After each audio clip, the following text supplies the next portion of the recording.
probably one thing that comes She's to cute. mind when you hear the name Charli D'Amelio, and that's TikTok. In March of 2020, she became the #1 most followed TikToker in the world, and for most of you, that's all she will ever be. However, her and her family have tried just about every career imaginable since their meteoric rise to fame, and yet they are still known as being famous for nothing. Today we are going to look at the incredible story of a normal American family who was launched into fame for no reason, and how they are destroying their family trying to entertain an audience that does not care about them. The D'Amelios lived a comfortable Yo, chat.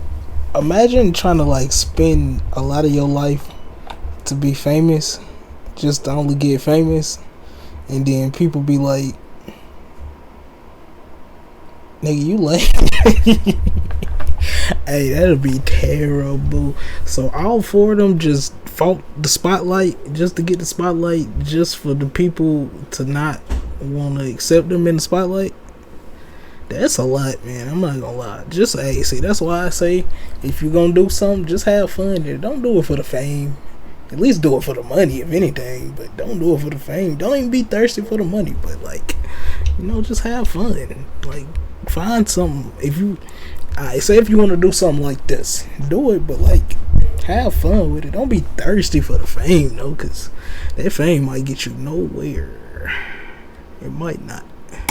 Existence in a traditional New England suburb. Their parents were already rich before the fame, as the sisters attended the King's School in Stamford, Connecticut, which cost $50,000 per year to attend high school. Charli describes her life before TikTok as normal. I would go to school, go to dance, do my homework, and go to bed. It was pretty much like every other teenager's life. Charli downloaded TikTok like anyone else to distract their mind from the mundaneness of everyday life. She uploaded her first video in March of 2019, which was her and a friend lip-syncing to a random soundbite. She didn't expect anyone but her friends to watch her videos. Considering she had a deep passion for dance, competing as a competitive dancer since she was a toddler, TikTok was the obvious outlet to post fun dance videos. But she could have never predicted what would happen next. In July 2019, on her way to dance class, Charli posted a duet of her following the choreography of a user named Move With Joy. The video instantly went viral, and her notifications blew up during class. I had like 7 followers, but when she picked up her phone after class, she had 2,000. Although Charli claims she never wanted attention nor was trying to be famous, after her first taste of virality, she prioritized TikTok like someone who did it as a full-time job. She posted every day, sometimes multiple times per day, and very quickly she gained hundreds of...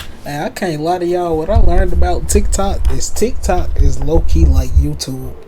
Only difference is like, I'm getting a little older, so when it come to apps, new apps at least, that you gotta learn about, like TikTok,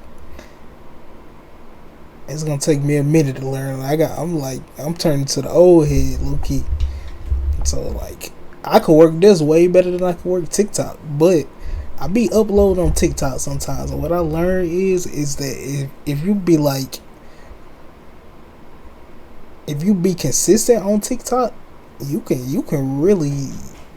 do something on TikTok. You can do something before you can do something on here on TikTok.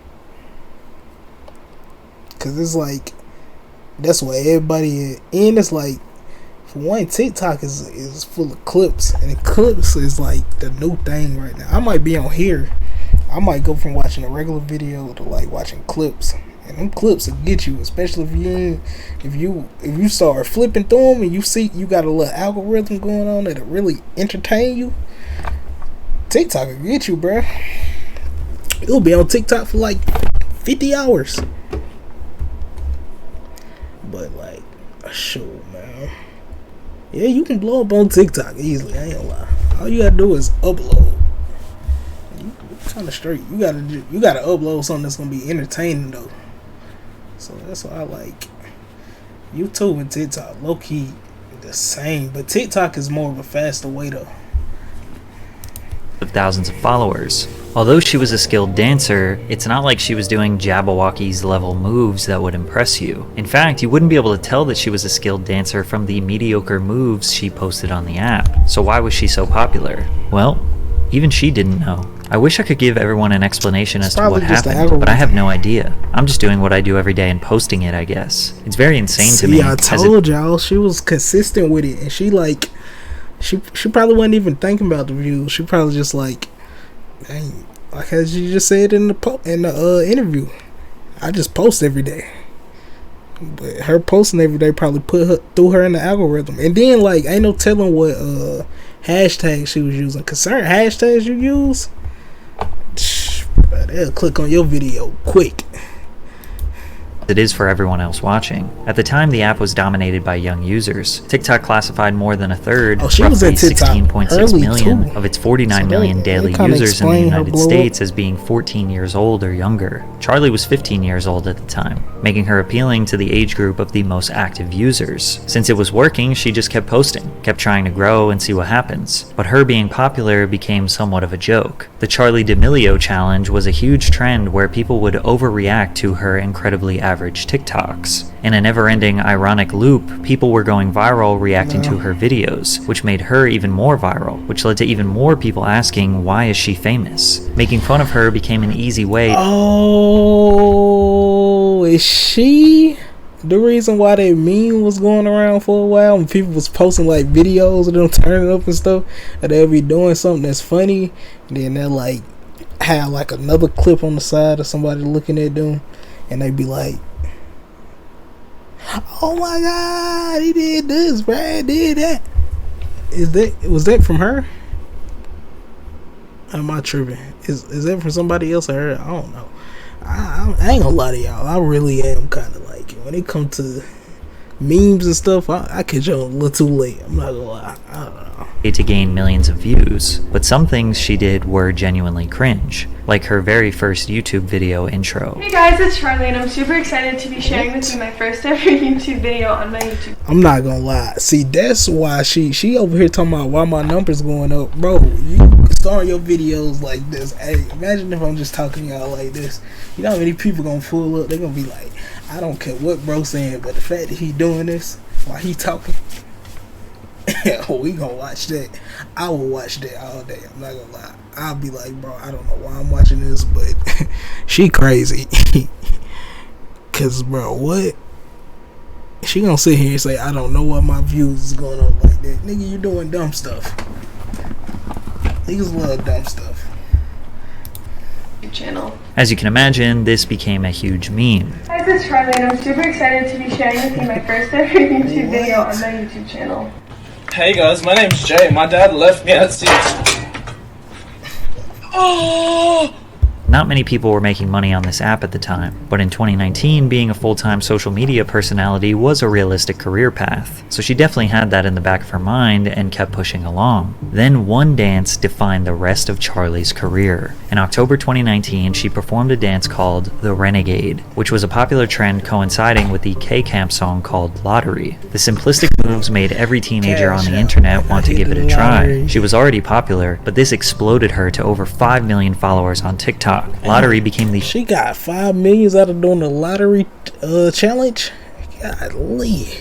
first sound on the platform to reach 20 million videos. If you were unfamiliar with the app, you would think this was the only TikTok dance. Charli would post multiple videos per week doing this one dance. It is now 4 years later, and some people still only know her as the TikTok girl who does this dance. By the end of 2019, she had 18 million followers. Her sister Dixie had a few million followers, and even her mother and father had TikTok accounts with hundreds of thousands of followers. The D'Amelio family was a full-blown business now, and it was time to capitalize on it. Charli got to step into Hollywood and voice act in the animated children's film Stardog and Turbo Cat. The family signed to United Talent Agency in January of 2020 and began receiving massive business opportunities. Charli got to meet and collaborate with her idol, Jennifer Lopez. So next week, you guys as a family are going to the Super Bowl. So you have 4 tickets to the Super Bowl, hotels, airfare, going to every single event, and you get to go spend time with J-Lo and meet J-Lo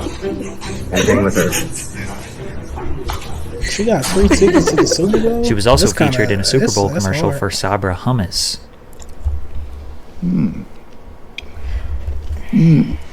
Okay, Boomer.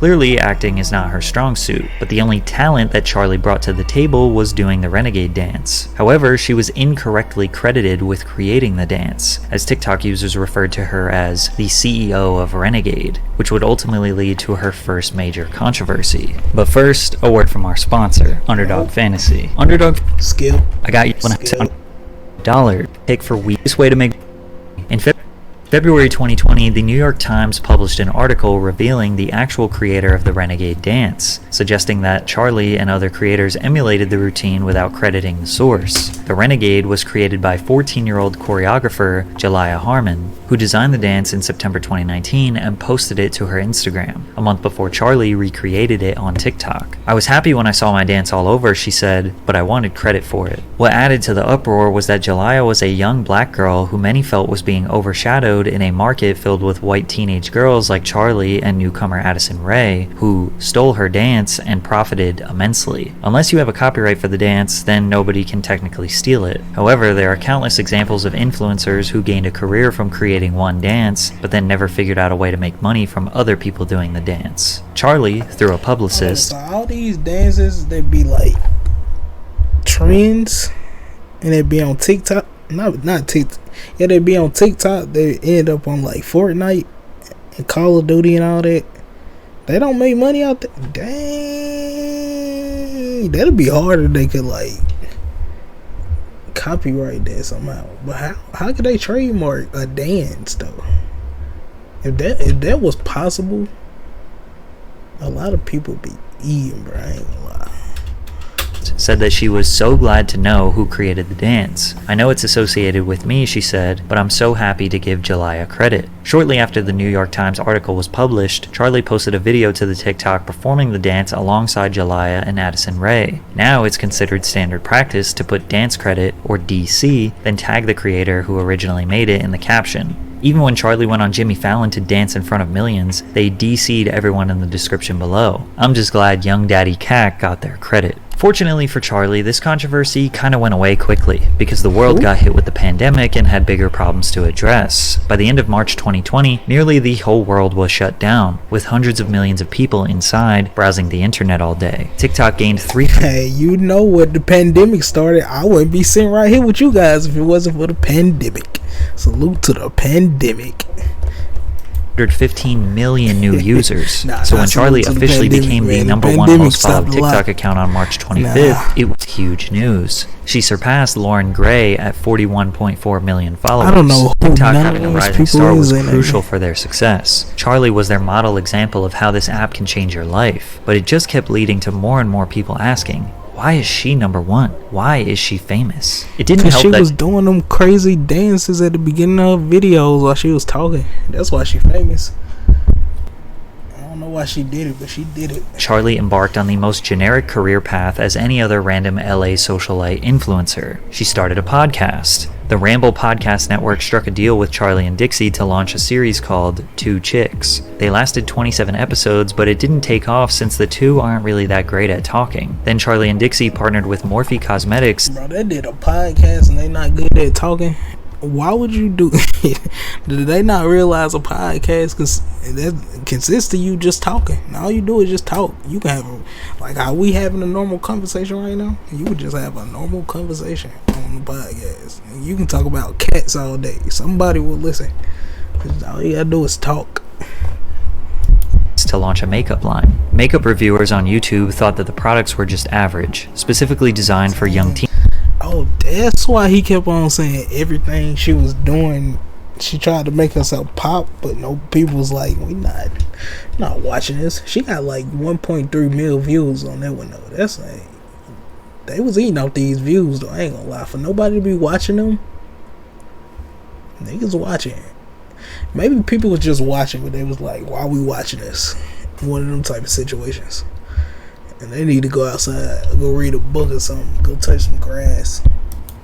teenagers and just felt like a business play rather than an ambitious endeavor. Dunkin' Donuts offered a limited-time drink on their menu called the Charlie. Then she collaborated with Hollister, designing a limited edition fleece sweatshirt. Charlie later appeared in Jennifer Lopez's music video for the single Pati plus Lonely, and in Bebe Rexha's Baby I'm Jealous shortly after. Charlie's basic influencer journey was likely due to pressure from her managers letting her know she needed to be capitalizing on her moment. Wow. So what this is it's a look at your 2021. This is the major things we're focusing on. So they gotta be annoying too. So basically her managers was putting her up to stuff that she didn't really want to do, but they was like, look, it's gonna make you money and it's gonna give you fame. My gosh, bro. That's why I be saying, look, if you're gonna do something, just do it for fun. Have fun in it, bro. Don't be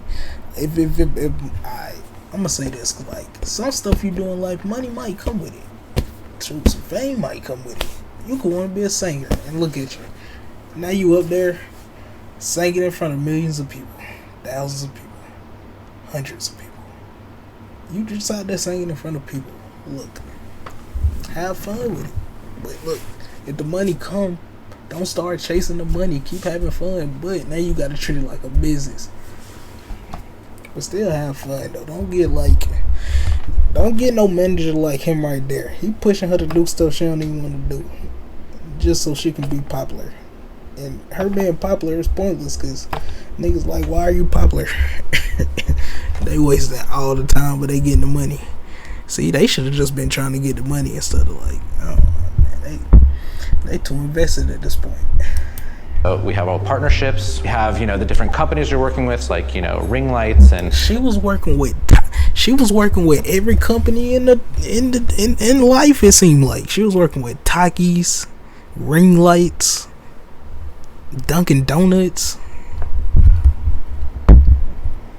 probably water brands, Degree, Backwoods. Her having her own Backwoods is crazy. The Melio Backwood edition. That's a dry backwood. Starting a clothing company, and then you have books and TV shows. Most 16-year-olds are not ambitious. She had books and TV shows. She was out here living. For people to be wondering what she famous for, I ain't gonna lie, she had some motion. She had a lot of motion. They just want to hang out with their friends. So Charlie's managers essentially just tell her what career she is going to pursue, because if the world is going to give you fame, why not make millions of dollars from it? She didn't need... But still though, that don't mean just because the world gonna give you fame to go do it. That's what a phase. All money ain't good money come in it. Look, man. So they just out here testing stuff. Like, oh, it's gonna pop, so we gonna do it. It could be the most wildest thing. We're going to do it because we're going to have motion. That motion that drive you to the ocean, and you might drown off the motion. See? Motion going to bring the ocean, but you don't want to drown in the ocean trying to get to some motion. You feel me? It's too much motion might drown you. To prove herself in these industries. Her follower count was enough. It seemed like Dixie had to try harder to be recognized as a promising talent, so she wasn't just seen as Charlie's sister. There were days I would work all day and Charlie wouldn't do anything. I was like, how do you... I ain't gonna lie, they sound like the Kardashians. You have all these followers and you're laying in bed all day. Dixie made her acting debut in the Brat TV series Attaway General. This show is essentially a low-budget Grey's Anatomy, replacing the adults with TikTok influencers who can't act, including Dixie despite her theater background. Instead of incorporating real-life scenarios to teach important values to children, Attaway General is filled with unrealistic scenarios where these teen volunteers find themselves assisting patients in critical conditions with severe medical injuries despite having no qualifications. They also casually walk around the hospital in and out of patients' rooms and randomly break into TikTok dances in the hallway. The show received terrible reviews, sitting at an abysmal I get it a 1.5. I am not about to watch that. 1 out of 10 on IMDb. Dixie left the series after 1 season to focus on her music career, but her music career didn't really go smoothly either. Be Happy was Dixie's debut single, which focused on themes such as mental illness and depression. As she was hyping up the release, nobody had heard her sing before. She was notoriously a bad dancer and now a bad actor, so nobody really knew what to expect. What they got was Dixie moping around her multi-million-dollar LA mansion, asking everyone to let her be sad. It was your standard formulaic pop song with Rebecca Black Friday level singing. Despite the memes, it gained 100 million views on YouTube and charted in multiple countries, including New Zealand, Ireland, Canada, and Scotland. The song was later certified gold, prompting a remix featuring singer-songwriter Black Bear and rapper Lil Mosey. And although many expected her to tuck her tail and quit music, she did the opposite. Dixie signed a record deal with record executive L.A. Reid's label Hitco Entertainment. For the rest of the year, she released 3 more singles: Naughty List, a Christmas song with Liam Payne, One Whole Day featuring Dixie got the Drake effect. How she out here? She got motion. So she went from having motion to not having no motion because she was on the TV show that was terrible and the acting was terrible. So she made a song about people needing to feel sad about her because the TV show flopped. And now she back up with motion. Dixie, what type of cheat code you got? She got that good GTA cheat code. Y'all remember when we was kids? We used to play GTA like on PlayStation 2, and we used to put like that good cheat code in where you got unlimited everything. That's what she got. She got that. Wiz Khalifa and Roommates. She's consistently kept releasing music over the years, and her singing has gotten much better. At least she worked on it. Couldn't help it, I was just a kid. Unfortunately, her first impression was so mediocre that closed-minded people probably don't want to give her music a second chance. Teenagers want independence, but they still rely on their parents a lot for their comfort and advice. But LA is a very tricky place and people get sucked in.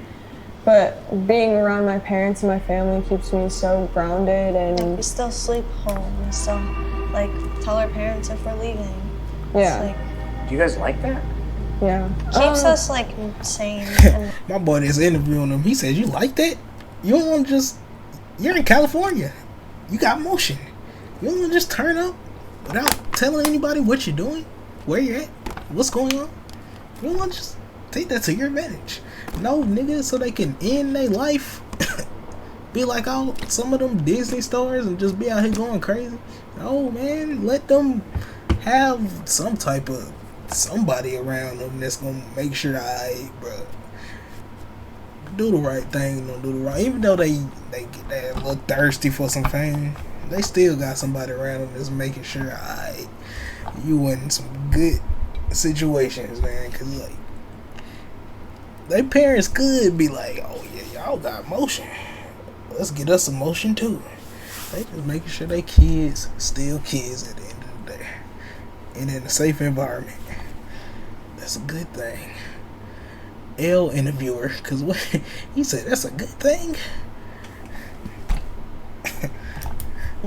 With their family because, well, it'd be more comfortable to attack the crazy Hollywood lifestyle as a group. The D'Amelio family YouTube channel was launched, which would lay the foundation for their reality show. These videos only proved that they were just any other ordinary family. It also sparked their first major controversy together. In November 2020, Charlie lost roughly 1 million followers after posting the first episode in a new series called Dinner with the D'Amelios. The series was intended to feature the family eating a meal with a different surprise guest. In the first episode, the D'Amelios sat down with James Charles for a paella dinner prepared for them by private chef Aaron May. The dish, traditional to Spanish culture, contains snails. Dixie picks up the snail, repulsed by the idea of eating it, and the chef tries to convince her to try it. This is what happened.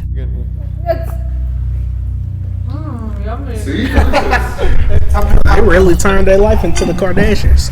Don't be so dramatic. Excuse yourself. Oh, she actually threw up.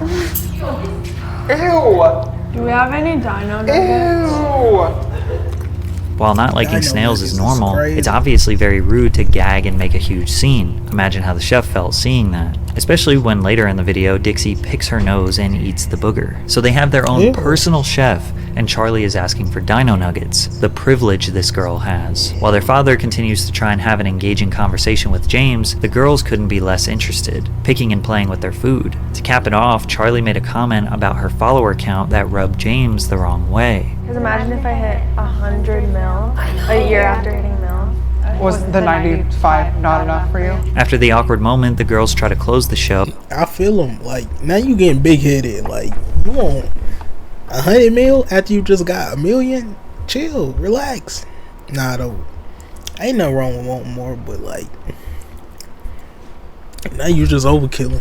You overkilling.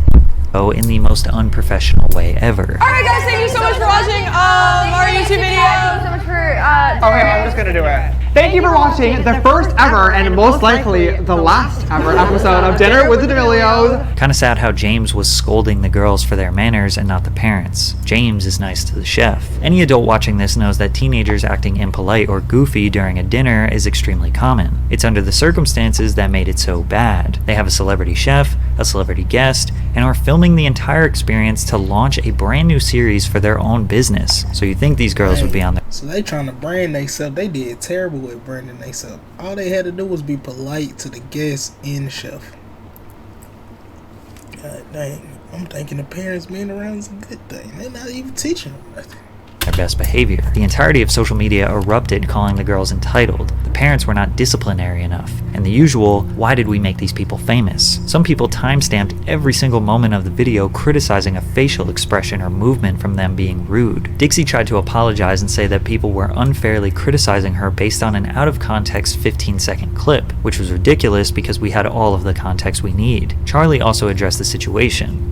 We've since talked to Chef Aaron May, and like, he's not upset. He was in on the joke, so he was like it wasn't a thing where we were being blatantly disrespectful. It was more a thing like, you joke around with your friends. Everyone on my team is friend and family. Like, apparently this was all just a skit for the video. Charlie addressed losing 1 million followers after her comment about wanting to hit 100 million followers in a year. When I had said about the followers thing, I genuinely just thought being too big-headed and too egotistic can just mess up everything. She was over here complaining about having just 1 million, want to be at 100 million. She done lost 1 million. God dang. How you lose? God dang. it would be so cool to hit a huge milestone a year after hitting another milestone. I never meant for you guys to make it seem like you were numbers or did not win 25 million anything, views. I Now, didn't she even kept know this that was statement. possible. How you got? I see. She got 2.25 million views, and she's still over here ungrateful. Man, I don't even. That's a lot of views. And short and sweet, a lot of people would have considered this being a misunderstanding, but she made a crucial mistake and began crying on camera. Sorry. Seeing how people reacted to this, like, I don't even know if I want to do this anymore. Like, this is messed up stuff that people are saying.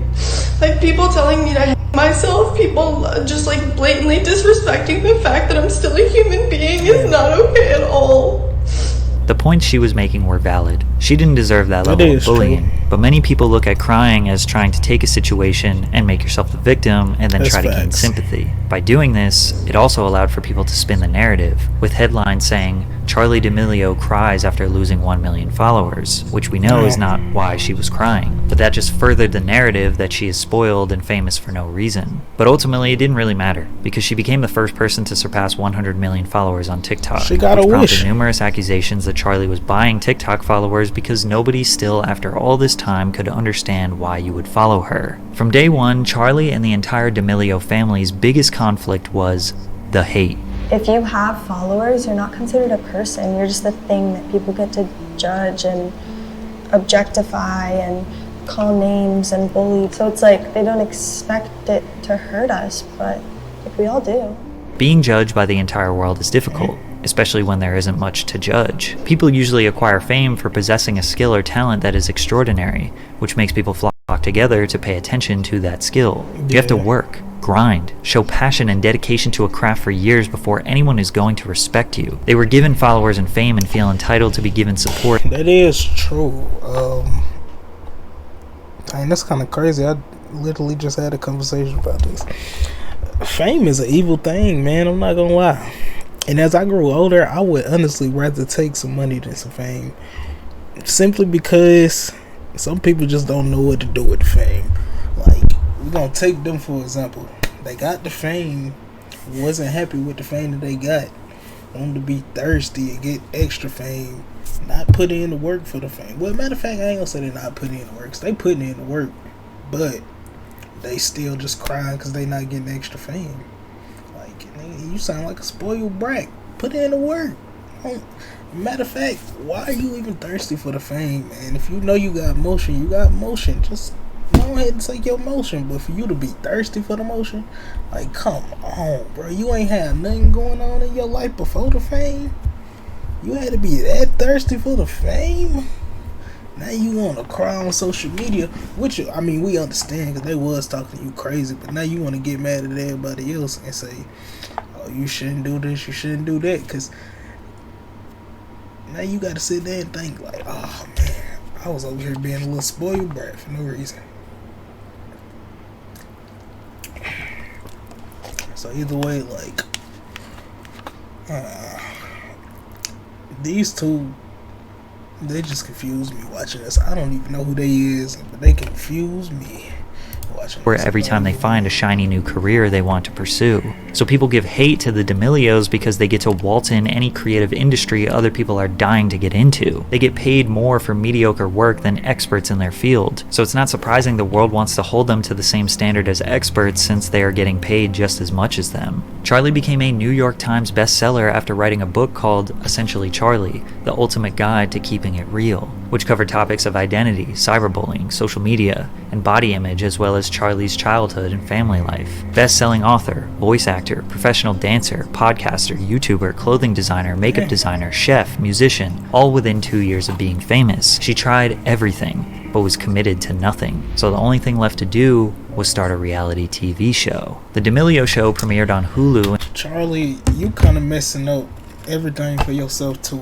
You starting all these successful ventures and you not staying committed to none of them. You getting your success and you just dipping. Ain't nobody gonna respect your supporters. Not gonna stick around for that because they see once you get your motion, you just gonna leave. You off to the ocean.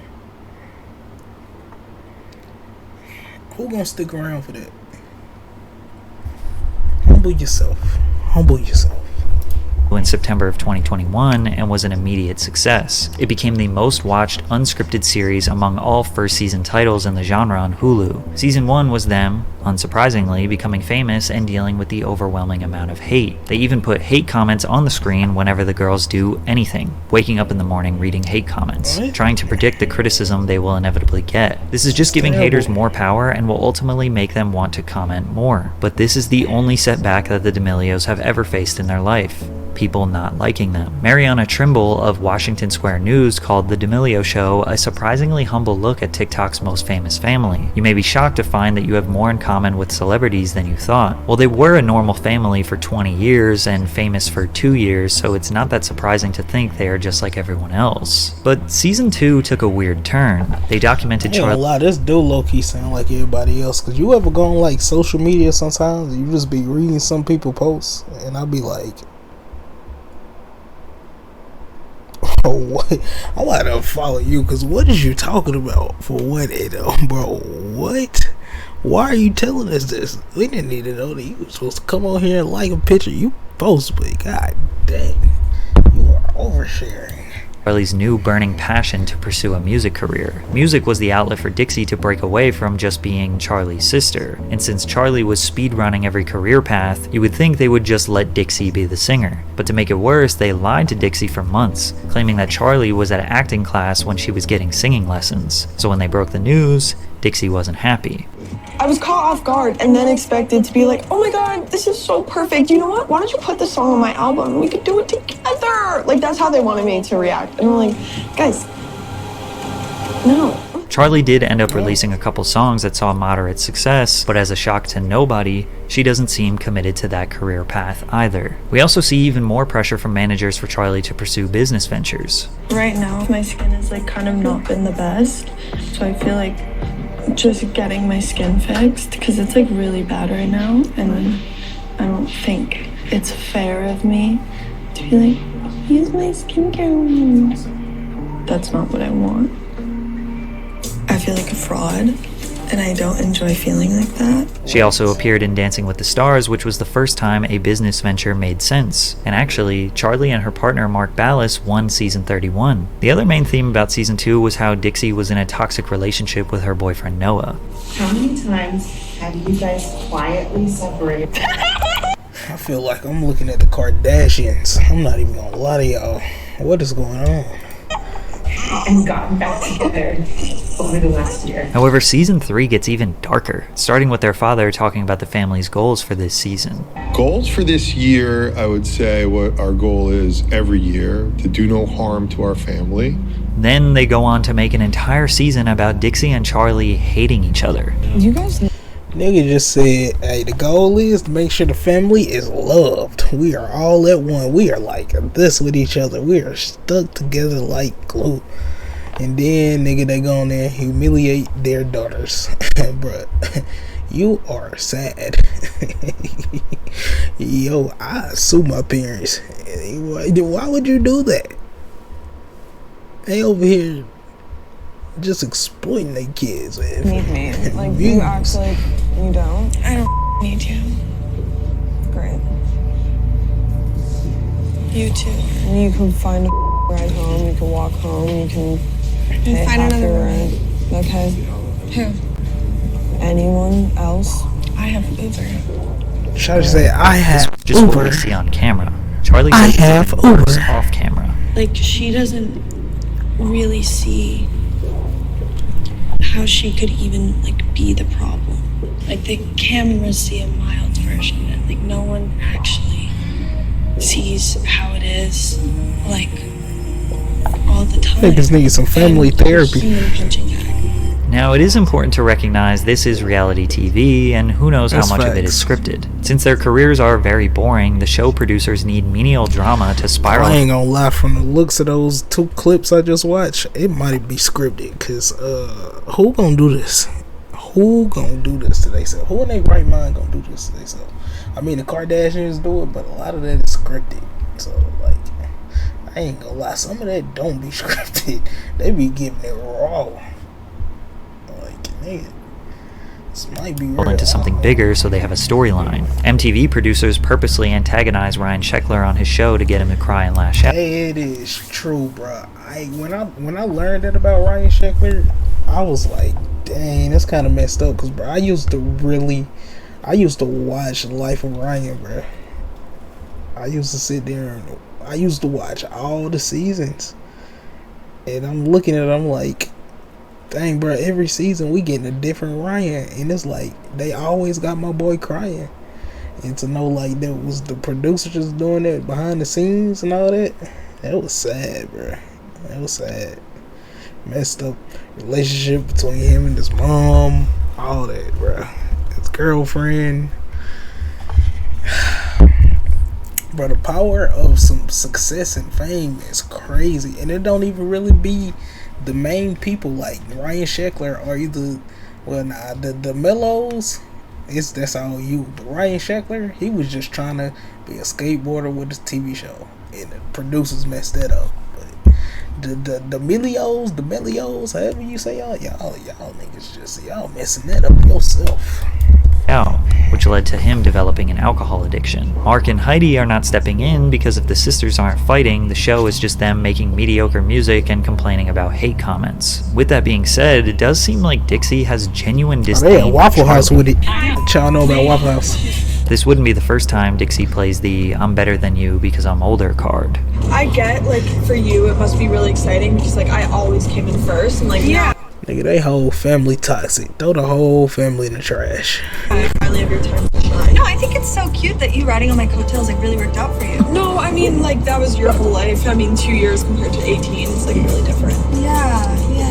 And again, it's She's like, reality "Yeah." TV, so we have to take this with a grain of salt, but kind of seems like this family is destroying itself. But the They interest in the definitely D'Amelios is destroying drying up, themselves. because they're just a normal, pretty non-problematic family, which for the sake of humanity is great, but for entertainment, it's stale. All of their controversies are nothing compared to most celebrities, which, again, that's a good thing. The Kardashians maintain their fame through calculated publicity stunts, drama, sex tapes, Facts. contractual relationships with men who are A-list celebrities. Hey, the Kardashians do be doing some calculated moves, but they do it. It's like calculated moves that you would look at it like, why are you doing this? You doing this for some views? Get it's crazy. Now they just doing some moves that you like. Why they doing this? Why are they doing this? Why are they doing this? They all in the same boat right now. Having children. Reality TV is a soulless industry. Nobody's life is interesting enough to be on display like this. So you either have to intentionally create conflict or your show gets canceled. We That's usually facts. deal with celebrity nonsense Look because at they Love offer and Hip something Hop. of value in return. Kanye continuously disappoints his fans, but he has created so much great music that they will block out his antics and praise his art. Similar things can be said about Shia LaBeouf or That's even Bam facts. Margera. Even though the D'Amelio controversies are small and Charlie is pretty unproblematic, most people don't rush to her defense because she is known for TikTok dances and brand deals. Nobody's gonna be like, I'm gonna ignore the Charlie controversy because she drinks Dunkin' Donuts coffee so well on her TikTok. It seems like this family is trying to force themselves to be something they are not, and it may be destroying them. Forbes reported Charlie made $17 million in 2021, and their family company is worth $100 million. They have won the American dream. The already rich family got even richer. These days, Charlie's comment section is flooded with people who say she fell off. She doesn't get millions of views and likes anymore. First it was famous for no reason, now it's not famous enough. It's never going to end. Ignore the hate comments. Why let Hollywood destroy your family for their entertainment? Hey man, moral of the story, just be yourself and don't chase the motion. Let the motion come. If you get some motion, you get some motion. If you don't, just be motionless. Don't be thirsty for the motion. But if you get some motion, bring in that ocean. Don't drown in the ocean though, but bring in the ocean. If you know, you know.